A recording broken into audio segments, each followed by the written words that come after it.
ГСП онлайн. Городские новости сейчас. Четверг, 15:00. Актовый зал городадминистрации. Ухтинский архив отмечает юбилейную дату – 75 лет со дня своего основания. На мероприятие пришло множество гостей со всего района. Некоторым из них пришлось даже ждать окончания праздника, стоя в коридоре. Так много было гостей. Архивариусов прибыл поздравить с юбилеем и председатель Совета МУГО Ухта Роман Мельник.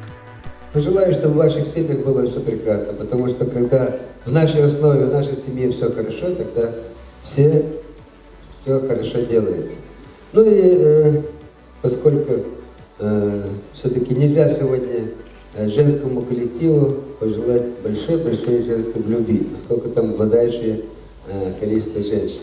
С праздником вас, всего самого хорошего. Все мероприятие длится около 2 часов. Гостям рассказывают об истории архива, основных вехах его становления и работе. Своих давних коллег поздравили сотрудники Ухтинского краеведческого музея и многие другие. Разнообразие внесли творческие коллективы, а финальным аккордом юбилея стала песня под названием «Праздник» в исполнении Александра Забелова.